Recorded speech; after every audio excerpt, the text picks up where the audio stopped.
You guys, you'll never believe it. I'm doing Uber today, and I just picked up a gentleman from South Africa. My last video was about South Africa and those immigrants that were coming, the refugees that came into America. So I got to ask him, coming from the horse's mouth, exactly what I wanted to ask. Now, mind you, he was maybe 70, super polite, super gentleman-like. We have a company here called Crystal Sugar. He was contracted and was here with 12 other guys, 6 being from Africa, South Africa, and they met in London. They came over here for 7 months. He's going home to South Africa until October, and then he's coming back.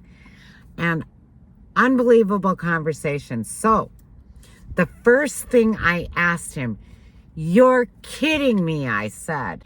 And I asked him, I said, "Did you see the interview with Trump and your president yesterday?" And he said, "Yes." And I asked, "What did you think of it?" And he said, "I kind of think it's all," and he did this, and he said, "kind of bullshit." And I said, "Well, how do you feel about how Trump was asking those questions?" And he says, "I don't know. I don't know what the outcome of that will be." And then I said, "Did your president lie?" He said, "Oh yeah, he lied. He lied huge." So then I asked him I told him that I did a video, but I wanted to throw this by him. My theory, if you didn't watch my whole video, my last video, I'm going to call this one part 2. My theory, something to think about. I said, considering the white people, and he was not a farmer, but they had been, or his family had been in the past. So he said he lived in one of the cities, and he said it is very dangerous there. Whether just because. I said, considering that the white people in Africa are the minority, and he brought this up to me before I had a chance to say this, that if he were to apply for a job there, he would not be considered before a black person. Just saying, because in America, the black people here feel discriminated against, and over there, the white people feel discriminated against. See? And I said, I just did a video on this, and it hit me like a brick. That, why is that? Is it because we've been brainwashed to treat the minority that way? Or what is it? Is it fear? Is it cultural differences? What exactly is it? Because we can talk about racism all we want in this country, but there's something underlying underneath. What is the cause of that? Is it just, like I said, is it just cultural differences? I kind of think it might be. Or the propaganda, the brainwashing, our black people in Africa taught to treat the white people, the minority people there, worse or differently or less than. And in America, are the white people taught to treat the black people, the minority here, differently? What is going on? What is going on?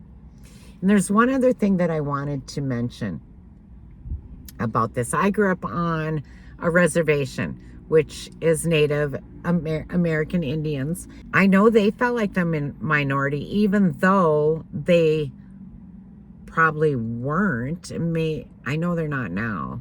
I know that they feel like, the whole "you stole our land" thing. And I know that on the reservation, they practice their cultural, or tried to keep their cultural, what do you want to call them? Traditions alive, which I think that every nationality wants to do that.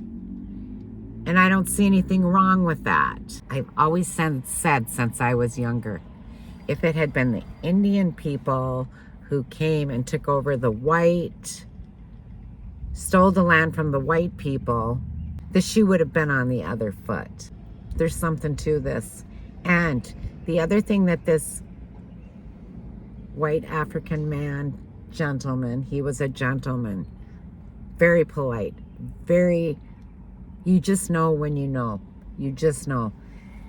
He said that his first impression of Americans, and this is the only place he's come, to North Dakota, and I explained to him, I said, we're kind of sheltered from the rest of the country, the middle of the country, or, more, I guess we always considered Fargo to be, or North Dakota to be farmer driven. Our economy was farmer related. So he thought we were arrogant and entitled. Them are the two words that he used.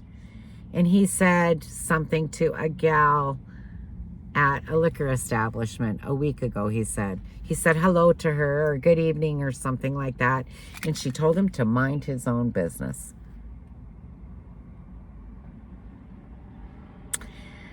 He was appalled. I just think as Americans, if this country is so great and everybody wants to come here, and that's the impression we're going to leave them with, wow. America and Americans, I think we can do better. With all the immigrants that have come to this country, and I really do enjoy doing Uber and picking them up, but I always treat them with respect and dignity. I tell them good morning, and I tell them to have a good day. And it makes me feel good too, And I know that it makes them feel good too, because I'm not just being quiet. And even though some of them I can't understand, I still try to communicate with them. Some of them have apps where it will translate, and I appreciate those. It's not just in America, it's all over the world. It's something to think about. I don't think we should isolate from each other, but I think we should respect each other more. And that's why that merit-based system works, because there might be a black person that's more qualified to do a job than a white person, and vice versa, or whatever nationality you might be. I'm just saying. But it was quite exciting picking him up, because then I could ask him firsthand how he felt about that interview that Trump had with the African president yesterday, and how he felt about that. And you know what I mean.